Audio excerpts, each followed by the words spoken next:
Al-Quran itu diturunkan kepadamu tidak untuk membuatmu sedih atau gelisah. Jadi Al-Quran itu hadir pada kita, itu harusnya dia jadi peringatan bagi kita, dia jadi pedoman, jadi petunjuk untuk kita. Bukan sumber kesedihan, bukan sumber kegalauan. Assalamualaikum warahmatullahi wabarakatuh. Malam hari ini kita angkat tokoh besar ini, yaitu Sayyidina Umar bin Khattab, Amirul Mukminin, Umar Al-Faruq. Ini nama ini insya Allah teman-teman sudah hafal semua, kiprahnya sebagian besar juga sudah ngerti semua.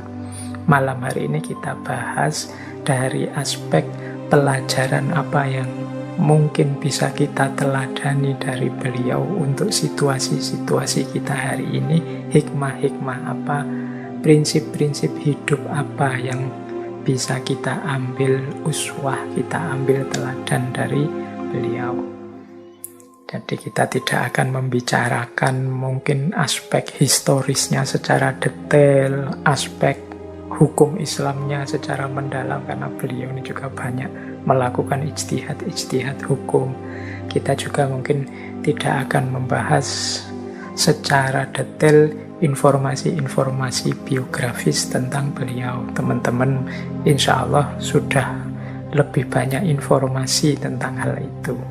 Bahkan sudah ada filmnya, sudah ada serialnya, dan lain sebagainya. Jadi malam hari ini nanti lebih kita fokuskan pada aspek hikmahnya. Ini mengangkat tema seperti ini itu ya sebenarnya antara seneng dan khawatir juga. Saya seneng saja karena bahannya banyak, materinya banyak. Jadi tidak terlalu sulit untuk mencari materi tentang beliau ini. Tapi khawatirnya juga orang itu kan selalu mode belajarnya, mode pencarian informasinya, kalau pakai istilahnya Sartre itu selalu mencari gema. Jadi ingin mendengarkan suaranya sendiri. Karena tadi saya bilang banyak orang sudah tahu loh tentang beliau ini. Itu kan berarti banyak orang sudah punya persepsi, sudah punya pendapat sendiri, sudah punya pandangan sendiri tentang tokoh yang kita angkat ini. Nah, biasanya kalau orang yang sudah seperti ini, itu dia hanya ingin mendengarkan versi yang sama sebagaimana yang dia pahami selama ini. Itu yang saya sebut banyak orang hanya ingin mendengarkan gema.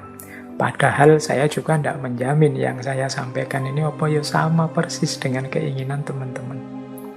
Maka nanti harap dimaklumi kalau ada, loh kok ceritanya agak beda Pak, kok penjelasannya agak berbeda. Ya mungkin saya ngambil sumber yang berbeda dari teman-teman. Apalagi mengkaji tokoh ini kan, kalau dalam bahasa kajian Islam belajar tentang riwayat. Nah, riwayat itu kadang-kadang bisa beda-beda. Tidak bisa dikarang dengan akal saja.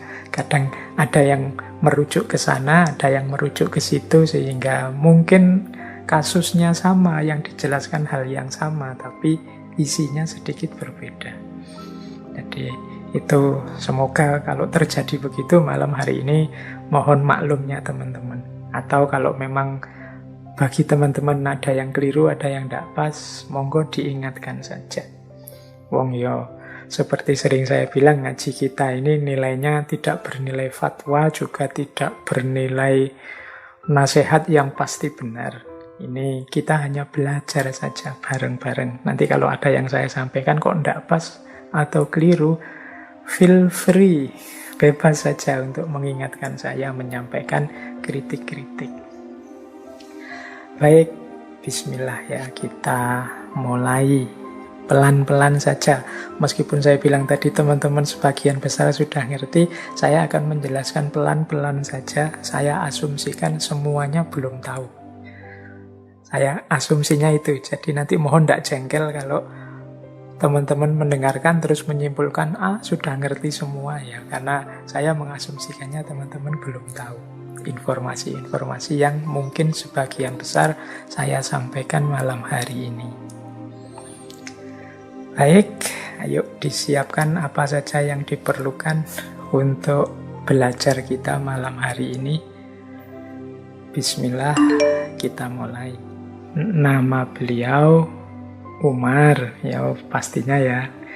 Orang tetua beliau Khattab bin Nufail Al-Makhzumi Al-Quraisy. Berarti beliau ini termasuk bagian dari suku Quraisy. Tepatnya dari suku Adi. Ini saya membaca beberapa referensi tentang gambaran sosok seorang Umar bin Khattab ini. Beliau ini sejak muda dikenal sebagai orang yang sangat kuat secara fisik dan sangat cerdas. Jadi beliau ini ahli gulat. Jadi sering ikut bertanding dalam pesta-pesta tahunan di Mekah saat itu. Biasanya pada pesta di Pasar Ukas.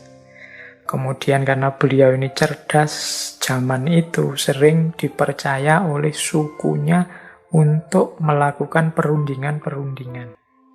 Jadi ini sebelum datangnya Islam. Jadi beliau ini kuat secara fisik, kuat secara pikiran. Jadi kuat dan cerdas. Ini dari beberapa sumber saya baca itu beliau ini ya sosoknya secara fisik itu tinggi, besar, atletis. Kemudian bagian depan kepala beliau agak botak. Kemudian kalau bahasa Arabnya aksaro yusron. Aksaro yusron itu orang yang tangan kanan dan tangan kirinya sama-sama aktif, sama baiknya. Kita kan sering membedakan orang itu, oh ini kidal, oh kalau ini ndak. Yang ndak itu berarti yang aktif kanannya, bukan kirinya. Sementara kalau yang kidal itu yang aktif kirinya. Nah beliau ini dua-duanya aktif. Kalau bahasa Arab itu disebut aksaro yusron. Kalau bahasa Inggris mungkin kalau tidak salah namanya ambidextrous. Ambidextrous itu orang yang kedua tangannya sama-sama aktif. Mata beliau hitam, kulitnya putih kemerahan, giginya putih bersih. Kalau bahasa Arabnya asnanul asnan. Kumis jambang, jenggotnya tebal. Nanti digambarkan ujungnya berwarna kemerah-merahan. Nah ini dari sosoknya mungkin bisa terbayang ya bagaimana beliau ini tinggi, besar, kuat, gagah. Dan lagi cerdas. Itulah mengapa Rasulullah itu di awal-awal mendakwahkan Islam secara khusus berdoa, ya Allah kuatkanlah Islam ini dengan salah satu dari dua Umar. Ya yang satu Umar bin Khattab ini, yang satu Amr bin Hisham. Amr bin Hisham ini yang nanti kita kenal sebagai Abu Jahal. Nah, Allah mengabulkan doa Nabi ini dengan masuknya Umar ke dalam Islam tahun 616 Masehi. Meskipun sebelum itu Umar ini dikenal sangat keras menentang dakwahnya Nabi. Bahkan beberapa kali kalau dalam riwayat itu pernah mencoba melakukan pembunuhan terhadap diri Nabi. Tapi akhirnya beliau hatinya tertarik mendapat hidayah dari Allah dan masuk Islam. Ini ceritanya masyhur sekali, teman-teman pasti sudah pernah mendengar bagaimana ketika adik beliau dan suaminya, berarti iparnya itu masuk Islam, Umar yang sedang ingin mencari Muhammad, ingin dibunuh, di tengah jalan ketemu seseorang yang dia diingatkan, ngapain kamu capek-capek mencari Muhammad, adikmu sendiri dan suaminya sudah masuk Islam. Nah setelah itu beliau balik ke rumahnya, menginterogasi adiknya dan suaminya, melakukan sedikit kekerasan, meskipun nanti setelah melihat apa yang dibaca oleh adiknya, yaitu yang kalau teman-teman masih ingat, ini surat Toha ayat 1-14 dari Al-Quran. Setelah ikut membaca ayat-ayat ini, kemudian beliau hatinya tersentuh dan mendapat hidayah dari Allah. Nah, malam hari ini kita masukkan beliau sebagai salah satu tokoh dalam tema penakluk. Karena nanti beliau ini menjadi khalifah pengganti Rasulullah, pengganti Abu Bakar, khalifah kedua. Jadi beliau menjadi khalifah selama 10 tahun, menggantikan Abu Bakar. Dan dalam waktu 10 tahun ini 10 tahun kan tidak panjang, itu beliau berhasil memperluas wilayah Islam, tidak hanya ke Jazirah Arab, tapi bahkan menaklukkan Persia dan Romawi yang wilayahnya sangat luas. Jadi beliau ini menaklukkan Suriah, Irak, Yerusalem, Iran, Persia, dan Mesir. Jadi ini dimulailah luasnya wilayah Islam, diawali dari zamannya Umar ini. Makanya beliau kita masukkan sebagai bagian dari tokoh penakluk. Ya meskipun tema kita malam hari ini penakluk, kan ceritanya bukan cerita-cerita penaklukannya. Ya versinya khas ngaji filsafat yang kita ambil hikmah-hikmahnya. Jadi beliau ini mengapa sih kok kemudian melakukan penaklukan kemana-mana? Ya ini sebenarnya ada beberapa pertimbangan. Malah kalau saya membacanya mungkin dengan istilah penaklukan itu agak kurang tepat. Mungkin lebih pasnya pembebasan. Jadi ini pasukan Islam itu membebaskan negara-negara, wilayah-wilayah yang semula dikuasai oleh Imperium Romawi dan Persia. Jadi ya ini mungkin melihat situasi zaman itu ya. Zaman itu kan logika hubungan antar kekaisaran, antar negara itu kan antara menaklukkan atau ditaklukkan. Jadi siapa menaklukkan siapa. Kalau kita tidak menaklukkan, ya pada saatnya kita akan ditaklukkan. Kalau zaman itu kan memang terkenal sekali bagaimana Romawi dan Persia ini kan dua superpower zaman itu yang sangat ekspansif. Jadi setiap waktu dua imperium ini selalu ingin menaklukkan wilayah sekitarnya. Jadi tidak kok hanya bersahabat atau berdagang atau kerjasama. Ya memang Persia dan Romawi ini superpower yang ingin selalu menaklukkan wilayah sekitarnya. Nah ini kalau wilayah sekitarnya itu diam saja, tidak menggalang kekuatan atau menyerang menaklukkan, ya pada saatnya akan ditaklukkan. Nah, ya logika ini mungkin antara lain yang membuat Umar selaku khalifah saat itu mempertimbangkan untuk membebaskan wilayah-wilayah taklukannya Romawi, Persia di sekitarnya. Karena umat Islam kan juga butuh untuk menjalin persahabatan atau perdagangan dengan negara-negara di sekitarnya. Kemudian juga ya kalau ini tidak ditaklukkan, ya daerah-daerah di sekitar yang merupakan wilayahnya Romawi dan Persia ini kan penting untuk keamanan pertahanan wilayah Islam saat itu. Dan yo prestasinya luar biasa, hanya 10 tahun akhirnya Romawi dan Persia jatuh. Ini ada banyak cerita-cerita tentang dahsyatnya pertempuran umat Islam menaklukkan Persia dan Romawi.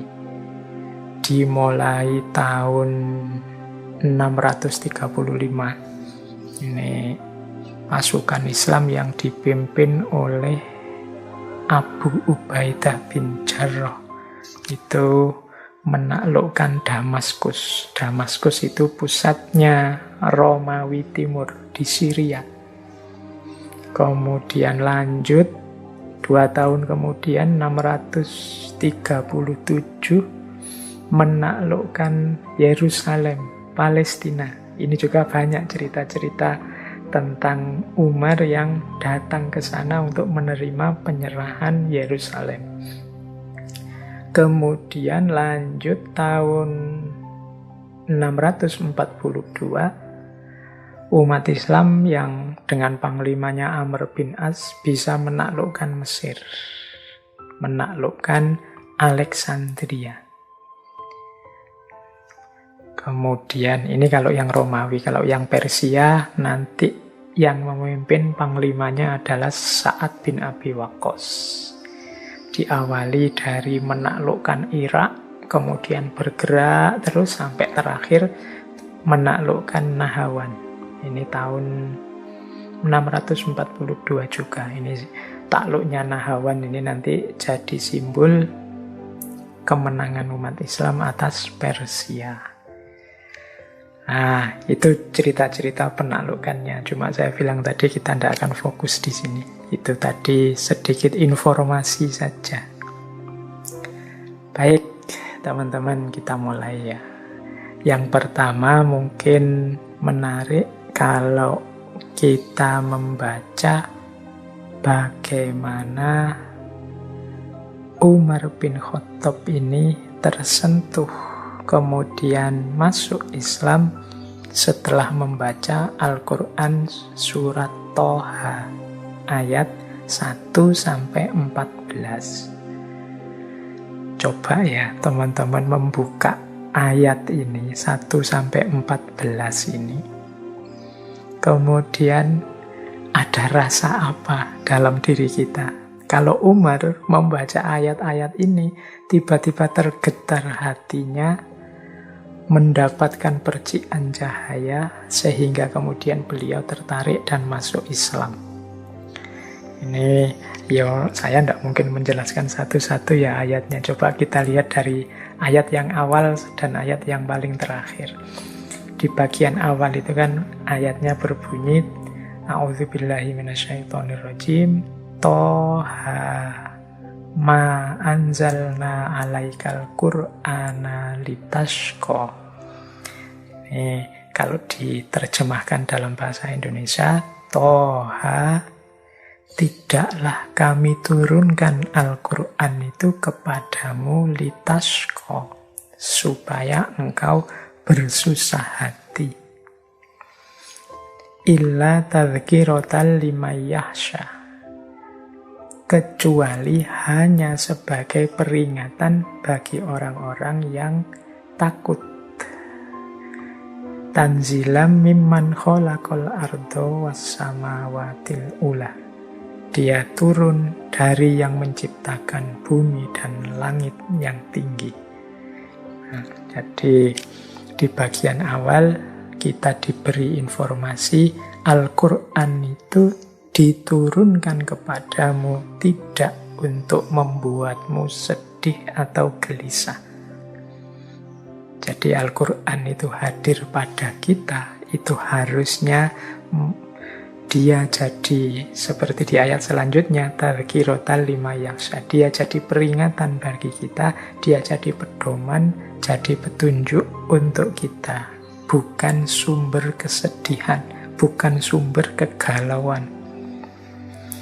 Nah, ini mungkin sentilan juga sedikit pada kita. Jangan-jangan kita pernah, saya tidak ngomong sering ya, jangan-jangan sekali dua kali kita pernah merasa sedih, merasa galau, merasa sulit dengan hadirnya Al-Quran.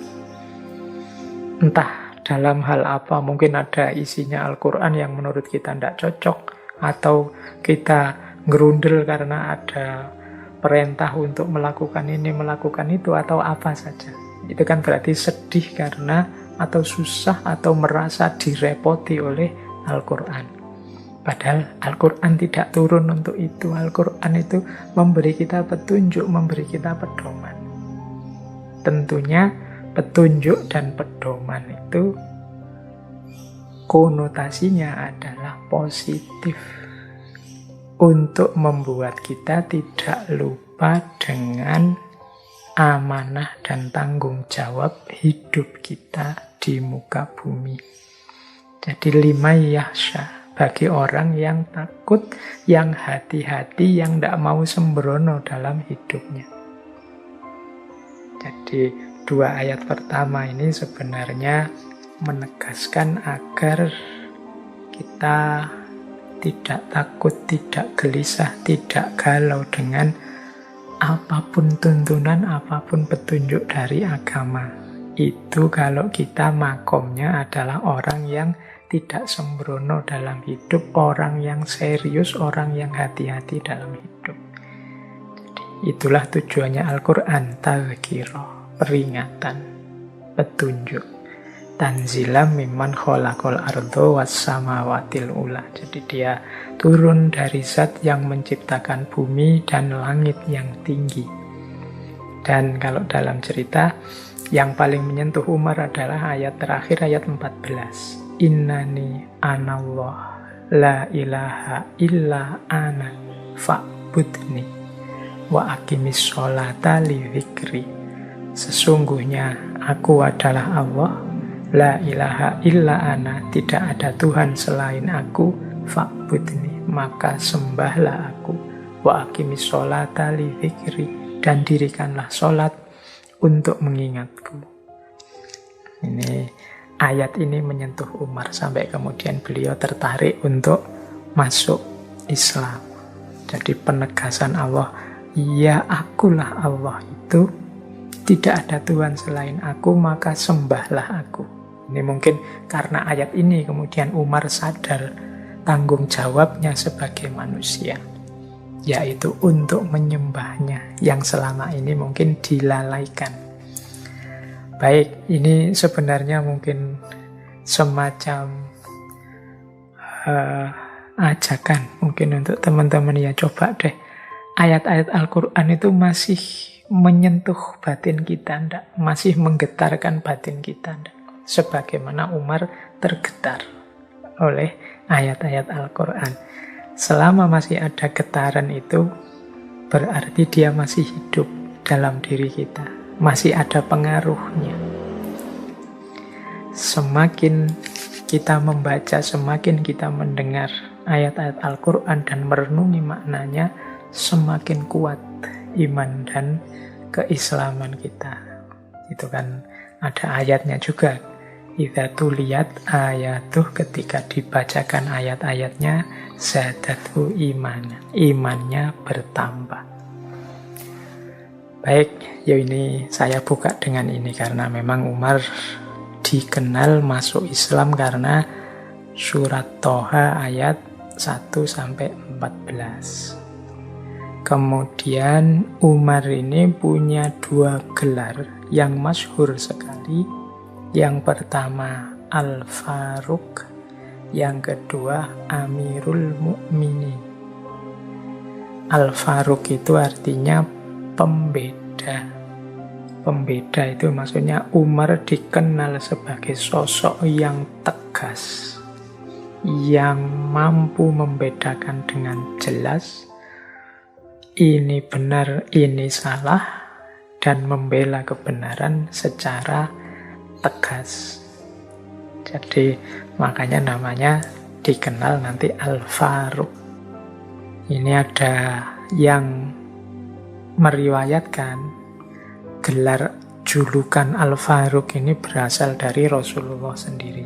Jadi ini ada ceritanya. Satu ketika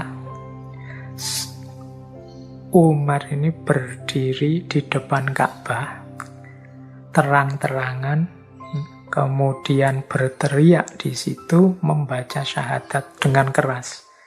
Aku bersaksi bahwa tidak ada Tuhan selain Allah dan Muhammad adalah utusan Allah. berteriak keras-keras di situ. Ini luar biasa karena saat itu umat Islam itu masih belum berani tampil, masih sembunyi-sembunyi. Ini terus mengundang banyak orang ke situ, mengundang kaum kafir, kaum musyrikin Quraisy ke situ. Nah, terus mereka menegaskan lagi pada Umar, apa benar engkau memeluk Islam sekarang? Nah, Umar secara tegas bilang, ya, aku sekarang sudah memeluk Islam. Siapa yang berani melarangku, atau berani menghentikanku, atau menghentikan dakwahnya Rasulullah, akan berhadapan dengan aku. Nah, setelah dia bilang begini, ini orang-orang yang tadi ngumpul itu marah semua, kaget semua. Wah, akhirnya mereka terus mengeroyok Umar. Tapi Umar ini kan ya memang orang kuat, orang gagah. Dikeroyok dia tidak mundur. Jadi puluhan orang mengeroyok dia, memukuli dia. Kalau dalam riwayat itu sampai mereka lelah sendiri. Meskipun Umar juga biru-biru, dipukuli orang banyak. Kemudian mereka pergi. Nah, Umar yang sudah babak belur luka-luka itu masih tetap berdiri tegak di depan Ka'bah. Itu momen ini ketika sampai pada Rasulullah, kemudian muncul julukan bahwa beliau ini lebih tepat dipanggil sebagai Al-Faruq, orang yang bisa membedakan mana hak, mana batil, dan secara serius, secara sungguh-sungguh memilih kebenaran dan membuang kebatilan. Itu makanya gelar beliau Al-Faruq. Nanti beliau juga punya panggilan saat menjadi khalifah, beliau disebut sebagai Amirul Mukminin. Ini khalifah yang pertama kali diberi panggilan Amirul Mukminin. Amir itu dari kata-kata amr, urusan. Amir itu berarti orang yang mengurusi, orang yang mengelola. Amirul Mukminin berarti orang yang mengurusi umat mukmin. Jadi beliaulah yang mendapat amanah untuk mengurusi semua urusannya umat Islam. Makanya dipanggil Amirul Mukminin. Jadi bukan sultan, bukan raja, bukan kaisar, tapi amir, orang yang ngurusi.